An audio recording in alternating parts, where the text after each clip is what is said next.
अस्सलाम वालेकुम, welcome to my YouTube channel. आज का जो हमारा टॉपिक है वो है बोन सेल्स। हमने अपनी प्रीवियस वीडियो में बोन के इंट्रोडक्शन और उसकी टाइप्स को देख लिया था। अब हम उसके सेल्स को देख लेंगे और उसके फंक्शंस को देख लेंगे। तो सबसे पहले सेल कौन सा आता है वो है ओस्टियोब्लास्ट। जो ब्लास्ट है उसका मतलब है प्रिकर्सर। सो ओस्टियोब्लास्ट जो सेल होते हैं और वो एक प्रिकर्सर के तौर पे एक्ट करते हैं, जिनसे फर्दर हमारे मैच्योर सेल्स बनते हैं। ये हमारे यंग सेल्स हैं और इनसे बनेंगे मैच्योर सेल, जिन्होंने हमारे बोन के स्ट्रक्चर को मेंटेन करना होता है। Osteoblast is responsible for the synthesis of the organic component of bone matrix. कोई भी कनेक्टिव टिश्यू है वो तीन चीज़ों से बनता है। उनमें एक सेल्स आ जाते हैं, फाइबर्स आ जाते हैं और मैट्रिक्स आ जाता है। तो ओस्टियोब्लास्ट का क्या फंक्शन है? उन्होंने ऑर्गेनिक कंपोनेंट्स ऑफ मैट्रिक्स को बनाना है। हमारी जो बोन है उसके मैट्रिक्स में टू टाइप ऑफ कंपोनेंट्स हैं, एक ऑर्गेनिक कंपोनेंट है और एक इनऑर्गेनिक कंपोनेंट है। और ऑर्गेनिक कंपोनेंट्स में मैट्रिक्स में जितनी भी प्रोटीन्स होती हैं और कार्बोहाइड्रेट्स होते हैं वो आ जाते हैं। और जो इनऑर्गेनिक कंपोनेंट है उसमें कैल्शियम और फॉस्फोरस आ जाते हैं, जो मिनरल होते हैं हमारी बोन के मैट्रिक्स में। इनकी लोकेशन क्या है? At the surface of bone tissue. Bone के स्ट्रक्चर में देखा था, जो उसका फंक्शन यूनिट होता है वो होता है ओस्टियोन, जो कि बोन टिश्यू में एक रिंग्स लाइक स्ट्रक्चर होते हैं। ओस्टियोन जो कि फंक्शनल यूनिट था, उसके आउटर जो सरफेस होती है ना, वहाँ पाए जाते हैं ओस्टियोब्लास्ट। अगर ये एक ओस्टियोन है तो यहाँ पे ओस्टियोब्लास्ट पहले पाए जाते थे, जिसने यहाँ का मैट्रिक्स बनाना होता है, जो कि लैमेले में होता है। फिर अगर जब वो ओस्टियोब्लास्ट मैच्योर हो जाते हैं तो वो चेंज हो जाते हैं ओस्टियोसाइट्स में। ओस्टियोसाइट्स में चेंज होके तो फिर यहाँ पे क्या आएंगे? ओस्टियोसाइट्स आ जाएंगे। और जो नेक्स्ट ओस्टियोन बनेगी अब उसकी सरफेस में होंगे ओस्टियोब्लास्ट। तो इस तरह जो हमारी बोन का स्ट्रक्चर होता है वो ओस्टियोब्लास्ट बनाते हैं, उसको मेंटेन करके रखते हैं। अब इनकी अपीयरेंस को देख लेते हैं। Appearance actively engage in synthesis. For example, जब ये एक्टिव होते हैं in the synthesis of matrix तो इनकी शेप क्या होती है? वो cuboidal to columnar shape epithelial. Epithelial tissue की टाइप्स में हमने देखा था, एक होती थी सिंपल और एक होती थी स्ट्रेटिफाइड। जो सिंपल होती थी वो सिंगल लेयर की होती थी, और जो ऑस्टियोब्लास्ट होते हैं वो कैसे होते हैं? उनकी शेप होती है cuboidal to columnar shape epithelial. ये सिंपल होती है, मतलब कि एक सिंगल लेयर होगी, और ये क्यूब लाइक शेप से एक कॉलमनर लाइक शेप होती है इनकी। जैसे कि यहाँ पे भी शो किया गया है कि या तो ये क्यूबॉइडल होंगे या कॉलमनर शेप होगी। तो ये क्या है? ये हमारे ओस्टियोब्लास्ट हैं, जो कि ओस्टियोन की सरफेस पे होते हैं। Synthesis activity decline. जब इनकी ये activity with the passage of time कम हो जाती है या डिक्लाइन हो जाती है तो इनका जो शेप है वो फ्लैटन होना शुरू हो जाती है, और जो इनका बेसोफिलिक मटेरियल होता है वो भी डिक्लाइन होना शुरू हो जाता है। Gradually surrounded by a newly formed matrix and become osteocytes and lacuna formed. For example, आप इसको फर्स्ट ओस्टियोन की तौर पे ले लें तो इसके सरफेस में होंगे ओस्टियोब्लास्ट, और उन्होंने क्या करना होता है? उन्होंने रिलीज करना होता है, मैट्रिक्स को बनाना होता है। तो ये ओस्टियोब्लास्ट है, इन्होंने जब मैट्रिक्स को बनाना है तो ये क्या होगा? जो मैट्रिक्स अभी न्यूली फॉर्म्ड होगा वो इसको सराउंड कर लेगा, और उसको कहेंगे हम ओस्टियोइड, जो कि अभी डीमिनरलाइज्ड है, उसमें कोई कैल्शियम और फॉस्फोरस नहीं है। तो जब ये मैट्रिक्स से सराउंडेड हो जाएगा तो ये कन्वर्ट हो जाएगा इनटू कॉन्ड्रोसाइट्स। ओस्टियोब्लास्ट हमारे यंग सेल्स हैं और ओस्टियोसाइट्स हमारे मैच्योर सेल हैं। ऑस्टियोब्लास्ट का फंक्शन क्या है? मैट्रिक्स की फॉर्मेशन। और जैसे ही मैट्रिक्स की फॉर्मेशन होगी वो किस में कन्वर्ट होंगे? वो ओस्टियोसाइट में कन्वर्ट हो जाएंगे, मीन कि वो मैच्योर हो जाएंगे। तो ये नेक्स्ट ओस्टियोन बनेगा, जहाँ पे फिर आ जाएंगे ओस्टियोब्लास्ट, और जैसे इसने न्यूली फॉर्म मैट्रिक्स की एक लेयर बनानी है और फिर ये कन्वर्ट हो जाएंगे ओस्टियोसाइट पे, और फिर एक और ओस्टियोन बनेगा और वहाँ पे ऑस्टियोब्लास्ट आ जाएंगे। तो इस तरह हमारे जो बोन है उसका स्ट्रक्चर बनता है। अगर हम बोन सेल्स की लाइनेज को देख लें कि वो कैसे बनते हैं, तो मेसेनकाइमा सेल हैं, इन्होंने क्या करना है, इन्होंने हमारे ऑस्टियोप्रोजेनेटर सेल को बनाना होता है, उनको जनरेट करना होता है। ऑस्टियोप्रोजेनेटर क्या है? अब ऑस्टियोप्रोजेनेटर डिवाइड होंगे और फिर बनेंगे हमारे ऑस्टियोब्लास्ट। अब ऑस्टियोप्रोजेनेटर ने आगे फिर मैच्योर होना है थोड़ा सा, और वो प्री ऑस्टियोब्लास्ट बनाएंगे। प्री ऑस्टियोब्लास्ट में मैट्रिक्स की अभी डिफरेंट है, मतलब कि यहाँ पे अभी जो मैट्रिक्स है वो मिनरलाइज्ड नहीं हुआ। तो उसके बाद मैच्योर ऑस्टियोब्लास्ट आएंगे जहाँ मैट्रिक्स थोड़ा मिनरलाइज्ड हो जाएगा। फिर मैच्योर ऑस्टियोब्लास्ट के बाद हमारे ऑस्टियोसाइट्स आएंगे, और ऑस्टियोसाइट्स हमारी बोन के फुली मैच्योर सेल्स हैं। नेक्स्ट है ऑस्टियोप्रोजेनेटर cell. These cells are like stem cells which divide and give rise to osteoblast. Osteoprogenitor just like हमारे स्टेम सेल्स होते हैं, और इनका फंक्शन होता है हमारी ऑस्टियोब्लास्ट की फॉर्मेशन करना। और ये कैसे करते हैं? With the help of division. ये डिवाइड होते हैं और क्या बनते हैं? ऑस्टियोब्लास्ट। अब अगर हम ऑस्टियोब्लास्ट की लेयर में देख लें तो ये है हमारा ऑस्टियोप्रोजेनेटर। इसने डिवाइड होना है और क्या करना है? ऑस्टियोब्लास्ट की फॉर्मेशन करनी है। सो ये आई हमारी ऑस्टियोसाइट्स की लेयर, और इसके इधर होगा मैट्रिक्स, और फिर ये आएगी ऑस्टियोब्लास्ट की, और इन्हीं में आएगा ऑस्टियोप्रोजेनेटर जिसने डिवाइड होना है और हमारे ऑस्टियोब्लास्ट को फॉर्म करना है। Maintenance of osteoblast and fracture repair. इसका फंक्शन क्या है? ऑस्टियोब्लास्ट को बनाना है और फ्रैक्चर को रिपेयर करना है। बोन में जब फ्रैक्चर आता है तो कैसे अपने आप को हील करती है? With the help of young cells. अब यंग सेल्स किससे बनेंगे? ऑस्टियोप्रोजेनेटर से। तो ये इनडायरेक्टली या डायरेक्टली हमारे फ्रैक्चर रिपेयर में हेल्प कर रहे हैं। ऑस्टियोप्रोजेनेटर ने क्या करना है? ऑस्टियोब्लास्ट की फॉर्मेशन करनी है, और उन्होंने क्या करना है?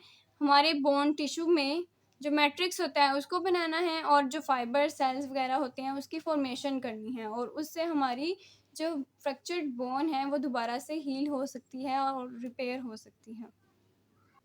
अब हमारी जो बोन है उसके हाईली मैच्योर सेल्स जो हैं ऑस्टियोसाइट्स।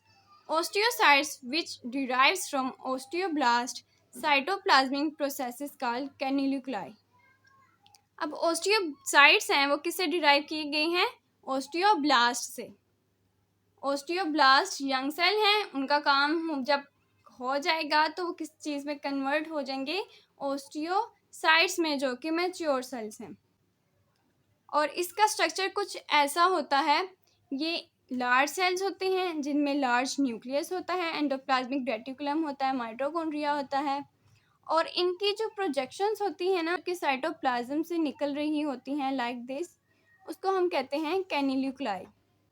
ऑस्टियोसाइट्स होते हैं वो एक पॉकेट में होते हैं, और उस पॉकेट को हम क्या कहते हैं? लैक्यूने। हमने प्रीवियस बोन के स्ट्रक्चर में देख लिया था लैक्यूने वगैरह को, लेकिन वंस अगेन मैं आपको रिपीट कर देती हूँ कि ये एक ऑस्टियोन है। पहले इसकी सरफेस में क्या थे? ऑस्टियोब्लास्ट थे, लेकिन जैसे वो न्यूली फॉर्म्ड मैट्रिक्स से सराउंडेड हुए, उन्होंने एक न्यू ऑस्टियोन को बना लिया। सो ये अब न्यूली फॉर्म्ड ऑस्टियोन है। तो यहाँ पे क्या है? यहाँ पे हैं हमारे ऑस्टियोब्लास्ट। ठीक है, इधर भी जब न्यू मैट्रिक्स आएगा तो ये किस में चेंज होंगे? ऑस्टियोसाइट्स में चेंज हो जाएंगे। सो यहाँ पे पहले क्या थे? ऑस्टियोब्लास्ट थे, अब वो कन्वर्ट हो गए हैं ऑस्टियोसाइट्स में, और ऑस्टियोसाइट्स में जब वो कन्वर्ट होते हैं तो एक पॉकेट की फॉर्मेशन होती है। ये ऐसी एक पॉकेट सी बन जाती है, इसको हम लैक्यूने कहेंगे, और जो हमारे ऑस्टियोसाइट होते हैं वो इसमें होते हैं, लैक्यूने के अंदर। अब जो कैनिल्यूक्लाई है इसका फंक्शन क्या है? जो साइटोप्लाज्मिक प्रोजेक्शंस होती हैं ऑस्टियोसाइट्स की, उनका फंक्शन होता है कि अगर आप एक ऑस्टियन रिंग ये लें और उसके सराउंड में होगा लैमेले, लैमेले के बाद अगर इसको भी हम अब समझ लें कि ये ऑस्टियोसाइट क्लियर है, ऑस्टियोब्लास्ट अब ऑस्टियोसाइट में कन्वर्ट हो चुके हैं। तो जो साइटोप्लाज्मिक प्रोजेक्शंस होती हैं उन्होंने क्या करना है, एक लैक्यूना से दूसरे लैक्यूने को जॉइन करना है ताकि उनमें कम्युनिकेशन हो सके। ओस्टियोसाइट्स डोंट डिवाइड, हमारे ओस्टियोसाइट्स हैं अब वो मैच्योर हो गए हैं तो वो डिवाइड नहीं हो सकते, इसलिए जो एक लैक्यूने है, जो एक पॉकेट है, उसमें सिर्फ एक सिंगल ओस्टियोसाइट ही होगा। नेक्स्ट, ओस्टियोसाइट का फंक्शन क्या होता है, maintenance of proteins and mineral content. Osteoblast क्या करते थे, वो जो मैट्रिक्स बनाते थे वो क्या होता था, डीमिनरलाइज्ड होता था। अभी उसमें मिनरल्स नहीं होते थे, ना कैल्शियम होता था ना फॉस्फोरस होता था। लेकिन जो ओस्टियोसाइट्स हैं उन्होंने क्या करना है, उन्होंने उस मैट्रिक्स में प्रोटीन की, जो कि हमारे ऑर्गेनिक कंपोनेंट ऑफ मैट्रिक्स है, और मिनरल कंटेंट जो कि इनऑर्गेनिक कंपोनेंट ऑफ मैट्रिक्स है, दोनों को मेंटेन करना है। तो अब तक हमने क्या पढ़ा, मेसेनकाइमा सेल है उससे क्या बनेंगे, ओस्टियोप्रोजेनेटर सेल्स, और उन्होंने क्या करना है, वो एक स्टेम सेल्स होते हैं जो कि डिवाइड होकर ओस्टियोब्लास्ट को फॉर्म करते हैं। ओस्टियोब्लास्ट क्या है, ये यंग सेल्स हैं, प्रिकर्सर के तौर पे एक्ट करते हैं, और इनका फंक्शन क्या होता है, synthesis of organic component of bone matrix, और इनकी लोकेशन होती है at the surface of bone tissue. Appear होते हैं ये एज क्यूबॉइडल और कोलमनर शेप एपिथेलियल, और उसके बाद आते हैं जब हमारा मैट्रिक्स बन जाता है उसके बाद ओस्टियोब्लास्ट किस में चेंज हो जाते हैं, ओस्टियोसाइट्स में, जो कि मैच्योर सेल हैं। और उनका फंक्शन क्या है, उनका फंक्शन है कि हमारे दोनों कंपोनेंट ऑफ मैट्रिक्स को बनाना, जिसमें ऑर्गेनिक और इनऑर्गेनिक कंपोनेंट दोनों आ जाएंगे। ओस्टियोसाइट को ही कंटिन्यू करते हैं। Osteocyte secretes chemical that dissolve the adjacent matrix and minerals released enter the circulation।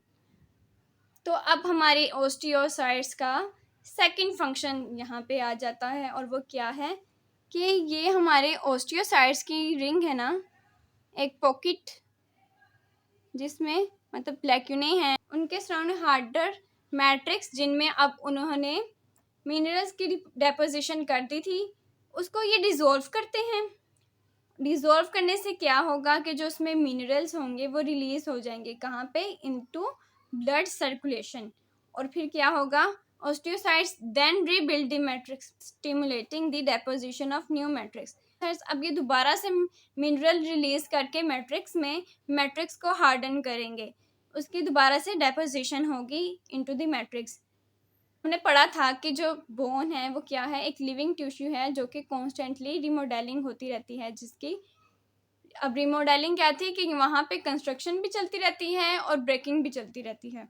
तो वो यहाँ पे देख लेंगे जैसे मैट्रिक्स की पहले ब्रेकडाउन हुई और उससे मिनरल रिलीज हुए, और साथ ही उसकी दोबारा से रीबिल्डिंग की गई और दोबारा से उसमें मिनरल की डेपोजिशन की गई।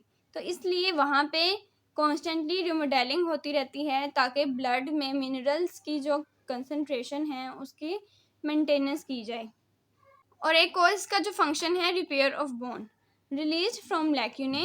तो जब वो लैक्यूने से, जो कि एक पॉकेट है, वहाँ से जब रिलीज होते हैं ओस्टियोसाइट्स, वो किस में कन्वर्ट हो जाते हैं, वो ओस्टियोब्लास्ट में कन्वर्ट होते हैं। और जब वो ओस्टियोब्लास्ट में कन्वर्ट होते हैं, जो कि लेस स्पेशल सेल्स हैं, तो क्या करते हैं फिर ओस्टियोब्लास्ट, उनकी क्या फंक्शन होगा, बोन की फॉर्मेशन उन्होंने बनाने होते हैं ओस्टियोन को। तो ओस्टियोन मेन फंक्शनल यूनिट है।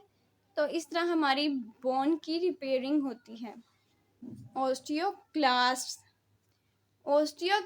हमारे ओस्टियोब्लास्ट से इन्वर्सली काम करेंगे। कि कैसे अपीयरेंस होती है इनकी, लार्ज, ब्रांच्ड और मोटाइल सेल्स इस तरह के होते हैं ओस्टियोक्लास्ट। ये लार्ज होते हैं और इनकी छोटी छोटी छोटी ब्रांचेस होती हैं क्या, और ये मोटाइल होते हैं, ये मूव कर सकते हैं। Dilated portion contains 10 to 50 nuclei. इनका ये वाला पोर्शन जो कि बहुत डायलेट होता है, उसमें अप टू 10 to 50 न्यूक्लियाई होते हैं attached with bones under resorption. Resorption क्या है? रिजॉर्प्शन बोन्स की ब्रेकेज है in enzymatically etched depression in the matrix Howship's. For example ये हमारी बोन की एक सरफेस है। अगर इसकी सरफेस पे देखें तो ये वाला एरिया जो कि क्या है, एच डिप्रेशन होती हैं, इसकी एचेस होती हैं और इस एरिया को क्या कहेंगे हम? हाउशिप्स लैक्यूने। और यहाँ पे आके बाइंड करेंगे ओस्टियोक्लास्ट। और जब उन्होंने यहाँ पे आके बाइंड करना है तो उन्होंने क्या करना है? Attaching the bones osteoclast release enzymes that promote the localised digestion of collagen.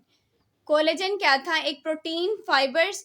और जो ओस्टियोक्लास्ट होते हैं उनमें स्पेशल एंजाइम्स होते हैं जो कि उस प्रोटीन की डाइजेशन को शुरू कर देते हैं। और जब डाइजेशन शुरू हो जाएगी तो वहाँ स्पेसिफिक एरिया में जो हमारी बोन है वो उसकी क्रस्टिंग शुरू हो जाएगी या उसकी ईटिंग करना शुरू कर देंगे osteoclast. Important for the regulation of calcium and phosphate in the body fluids. जैसे ओस्टियोसाइड का फंक्शन था मैट्रिक्स की ब्रेकडाउन करना और फिर उसको रीबिल्ड करना।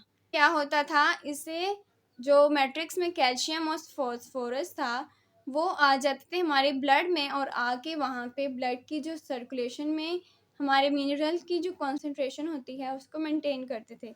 सेम इस तरह जो ओस्टियोक्लास्ट है वो भी क्या करता है? वो बोन की ब्रेकडाउन करता है ताकि जो उसमें कैल्शियम और फॉस्फोरस होते हैं उनकी जो रेगुलेशन हो सके हमारी बॉडी फ्लूइड्स में, लाइक ब्लड। अब as a whole functions of bones को देख लेते हैं। तो सबसे इम्पोर्टेंट फंक्शन जो हमारी माइंड में सबसे पहले आता है वो है सपोर्ट। क्योंकि बोन्स ने बनाना होता है हमारे स्केलेटन सिस्टम को और स्केलेटन सिस्टम का सबसे मेन फंक्शन आपको क्या नज़र आता है कि उसने हमारी बॉडी को एक सपोर्ट दी हुई है। अगर स्केलेटन सिस्टम ना हो तो हमारी बॉडी सिर्फ अ बंच ऑफ मसल्स होगी और वो तो एक जगह पे स्टैंड नहीं कर पाएगी और वो एक कपड़ों के ढेर की तरह ज़मीन में ही ढेर हो जाएगी। सबसे इम्पोर्टेंट काम क्या है? सपोर्ट प्रोवाइड करना। और नेक्स्ट जो है वो है शेप मेंटेनेंस। शेप भी किसकी वजह से मेंटेन की गई है?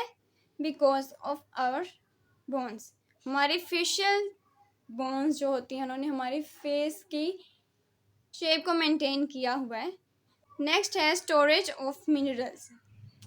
एक तो storage of minerals, second maintenance और रेगुलेशन ऑफ मिनरल्स। तो क्या काम है? एक उसकी स्टोरेज का और दूसरा उसकी ब्लड सर्कुलेशन या बॉडी फ्लूइड्स में मिनरल्स की रेगुलेशन का। नेक्स्ट है हीमोपोइसिस। अब हीमोपोइसिस क्या होता है? हीमोपोइसिस हमारी ब्लड सेल्स की फॉर्मेशन है। अब हमने जो बोन है उसके स्ट्रक्चर में देखा था कि उसमें जो स्पॉन्जी बोन होती है वहाँ प्रेजेंट होता है रेड बोन मैरो। और रेड बोन मैरो का क्या फंक्शन है? उसने हमारी रेड ब्लड सेल्स की फॉर्मेशन करनी है। हमारी जो बोन है वो क्या करती है? वो हीमोपोइसिस में भी उसका रोल है। वो रेड ब्लड सेल की फॉर्मेशन भी करती है। नेक्स्ट है प्रोटेक्शन। अब बोन क्या है? उसका स्ट्रक्चर क्या होता है? टफ होता है, टफ इन नेचर। तो उसने क्या करना है? उसने प्रोटेक्शन भी देनी है हमारे डेलिकेट ऑर्गन को। फॉर एग्जाम्पल स्कल ने किसको प्रोटेक्ट किया हुआ है? हमारे ब्रेन को, जो कि हाईली डेलिकेट है। फॉर एग्जाम्पल रिब केज ने क्या किया है? हमारे हार्ट को, हमारे लंग को प्रोटेक्ट किया है। तो क्या फंक्शन है हमारी बोन्स का? प्रोटेक्शन देना to our delicate organs. Last है लेवरेज। तो स्केलेटन का क्या लेवरेज है? Our fingers. हमारी जो फिंगर्स हैं हम उनको कहीं पे भी मूव कर सकते हैं। Any part of our body जहाँ तक मूवमेंट हो सकती है वहाँ तक हमारा जो फिंगर्स हैं वो मूव कर सकती हैं। तो ये किसकी वजह से है? हमारी बोन की वजह से जो हमारी फिंगर्स में होती हैं। यहाँ पे हमारी वीडियो एंड होती है। आई होप सो कि आपको समझ आई होगी। If you like this video please like, comment and share and subscribe to my YouTube channel. आपकी सपोर्ट ही है जो हमें मोटिवेट करती है। मिलते हैं अपनी नेक्स्ट वीडियो में with a new topic. Until then अल्लाह हाफिज़।